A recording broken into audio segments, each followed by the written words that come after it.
നമസ്കാരം.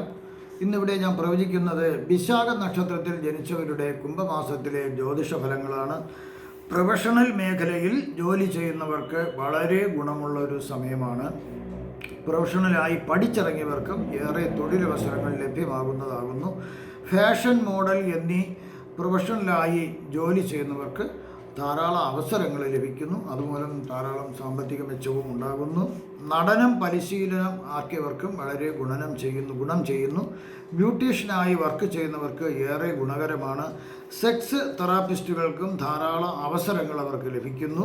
ഇൻഷുറൻസ് ഏജന്റന്മാർക്കും വളരെ ഗുണപ്പെട്ട ഒരു സമയമാണ്. സിനിമാ നിർമ്മാതാക്കൾക്കും സംവിധാനം നടത്തുന്നവർക്കും അഭിനയിക്കുന്നവർക്കും എല്ലാവർക്കും ആ സിനിമാ മേഖലയിൽ പ്രവർത്തിക്കുന്ന എല്ലാവർക്കും നല്ലൊരു അനുകൂലമായ സമയമാണ്. ധാരാളം ധനവും വർക്കും ലഭിക്കാം. പുസ്തക നിരൂപകർക്കും ഇതൊരു അവസരം തന്നെയാണ്.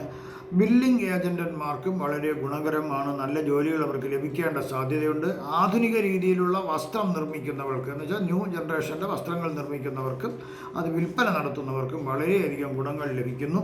ആഭരണ നിർമ്മാണം നടത്തുന്നവർക്കും വലിയ ഗുണങ്ങൾ ലഭിക്കുന്നു. ചെരുപ്പുകൾ നിർമ്മിക്കുന്നവർക്ക് ഏറെ പ്രയോജനമുള്ളതാണ്. അതായത് പുതിയ രീതിയിലുള്ള ചെരുപ്പുകൾ നിർമ്മിക്കുന്ന കമ്പനിക്കും വിതരണം ചെയ്യുന്നവർക്കും വളരെ ഗുണമാണ്.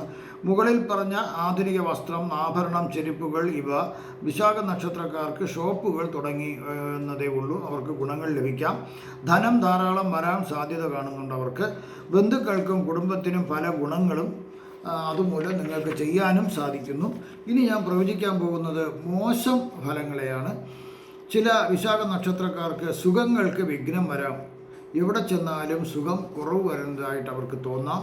പല രീതിയിലുള്ള രോഗങ്ങൾ വരേണ്ട സാധ്യതയുണ്ട്. സൂക്ഷിച്ചാൽ മതി. ധനം ഉണ്ടാകുമെങ്കിലും ധനനാശം വരാനുള്ള സാധ്യതയുണ്ട്. വളരെ ശ്രദ്ധിക്കുക. കർമ്മങ്ങൾക്ക് പരാജയം വന്നേക്കാം. ശത്രുക്കളിൽ നിന്നും ഉപദ്രവം ഉണ്ടായേക്കാം. ഉദ്യോഗസ്ഥർക്ക് ഇൻക്രിമെൻ്റ്, പ്രൊമോഷൻ, ശമ്പള വർധനവയെല്ലാം തടഞ്ഞു വയ്ക്കേണ്ട സാധ്യത കാണുന്നുണ്ട്. ഡിമോഷൻ, അതായത് തരം താഴ്ത്തൽ നടപടി വരാം. അധിക ചെലവുകൾ വന്നേക്കാം. എല്ലാത്തിനും നിങ്ങൾ ഭഗവാനെ ആശ്രയിച്ച് പരിഹാരം ചെയ്താൽ ഇതെല്ലാം മാറാവുന്നതേ ഉള്ളൂ. ശ്രീ ലക്ഷ്മി നരസിംഹമൂർത്തിയെ അങ്ങേയറ്റം പ്രാർത്ഥിക്കുക. അത് ഭഗവാന്റെ ഗായത്രി മന്ത്രങ്ങൾ നിങ്ങൾ ചൊല്ലുക. ലക്ഷ്മി നരസിംഹമൂർത്തിയുടെ ഗായത്രി മന്ത്രം ചൊല്ലുക. അതുപോലെ രാഹു കേതു ഗ്രഹദേവന്മാരെയും നിങ്ങൾ പ്രാർത്ഥിക്കുക. വെള്ളിയാഴ്ച ഭദ്രകാളി ദേവിയുടെ ക്ഷേത്രത്തിൽ പോയിട്ട് നിങ്ങൾ ഗുരുസി പൂജ അവിടെ നടത്തുക. അത് അവിടെ പണമടച്ചു കഴിഞ്ഞാൽ അവർ നടത്തിത്തരും.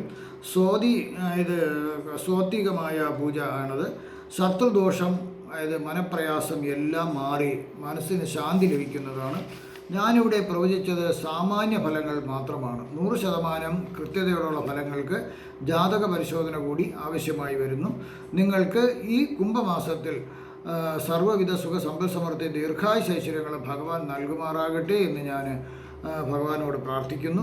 നിങ്ങൾക്കുള്ള ജ്യോതിഷപരമായതോ പൂജാപരമായതോ വാസ്തുപരമായതോ രത്നം ധരിക്കുന്നതിനോ രുദ്രാക്ഷം ധരിക്കുന്നതിനോ ഉള്ള സംശയങ്ങൾ മാറുന്നതിന് നിങ്ങൾ എന്നെ ഫോണിൽ ബന്ധപ്പെടുക, അല്ലെങ്കിൽ വാട്സപ്പിൽ ബന്ധപ്പെടുക. എനിക്കറിയാവുന്ന രീതിയിൽ നിങ്ങൾക്ക് ഞാൻ ഉത്തരം നൽകുന്നതാണ്. നന്ദി, നമസ്കാരം.